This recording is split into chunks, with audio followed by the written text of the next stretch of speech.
성남시에서 변호사 개업을 했다. 인천시와 광주시의 노동상담소장과 민주사회를 위한 변호사 모임 활동을 하는 등 사회운동도 했다. 1995년 당시 안기부에 체포되어 조사 도중 고문받던 김태년 당시 청년단체 활동가를 변호했다.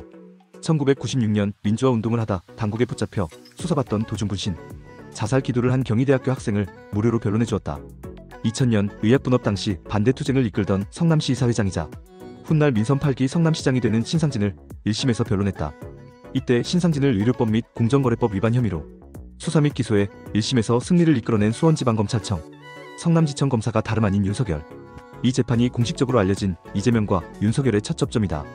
2006년 5월 자신의 조카가 강동구 암사동에서 전 여자친구 모녀를 살해하자 변론을 맡았다. 2007년 3월에는 이종 조카가 중학교에 다니는 중 성남시의 조폭 조직인 국제마피아파 조직원이었는데 그때 4번에 걸쳐 문제가 생길 때마다 변론해 주었다고 밝혔다.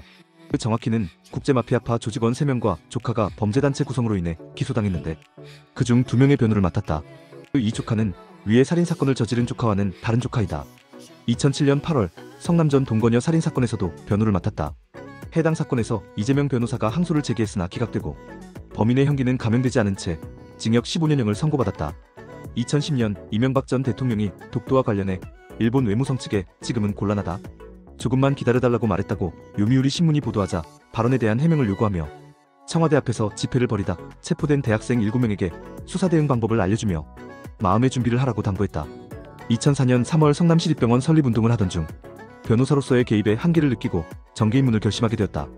당시 이재명이 운동을 주도하고 시민 1만여 명이 발의해서 지방공사 성남의료원의 설립을 추진했으나 성남시정의 여당이던 한나라당이 병원 설립의 근거가 되는 의료원 설립 및 운영 조례안의 심의를 저지했다. 그러자 이재명은 분노한 나머지 위 사진과 같이 눈물을 터뜨렸고 일부 시민들은 성남시청에서 소요를 일으켰다. 이 사건 이후 경찰은 이재명에게 수배령을 내렸고 이재명은 성남의 한 교회 지하 기도실에서 잠시 도피 생활을 해야 했다. 같이 도피 생활을 하던 사람과 함께 초밥으로 저녁 식사를 하던 중 정치를 해서 시민이 원하는 세상을 만들어야 한다는 결심을 하고 정치인으로의 변신을 생각하게 되었다. 실제로 정당에 가입해서 정치인 생활을 시작한 것은 2005년 8월 23일로 당시 여당이었던 열린우리당에 입당하였다. 이듬해 2006년 사회지방선거에서 단수 공천으로 성남시장 후보로 출마한다. 결과는 당시 현직 시장이자 성남의료원 설립을 저지했던 한나라당 이대엽 후보에 밀려 낙선했다. 참고로 2006년 제4회 전국 동시지방선거 항목을 보면 알 수 있지만 이 당시 열린우리당은 참여정부의 각종 정책 실패 때문에 당 지지율이 바닥을 전전하고 있었고 성남시의 강한 보수적 정치 성향 때문에 어쩌면 낙선했던 것이 당연하다. 이후 2008년 제18대 국회의원 선거에 통합민주당 후보로 경기도 성남시 중원구 선거구에 공천을 신청했지만 경선에서 조성준 후보에 밀려 공천 탈락하고 대신 성남시 분당구 갑선거구에 전략 공천을 받아 출마하였으나 현역 지역구 재선 국회의원인 한나라당 고은길 후보에 밀려 낙선하였다. 정치생활 초기엔 정동영의 지지자였다.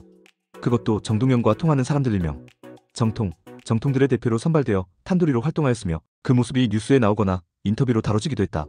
후일 이 시기를 얘기하면 내가 뭐 졸도 아니고 같은 반응을 보이며 선을 그었지만 정동영이 다양한 방면으로 지원하는 것을 보면 정동영계라고 보긴 애매해도 한동안 접점이 이어졌다.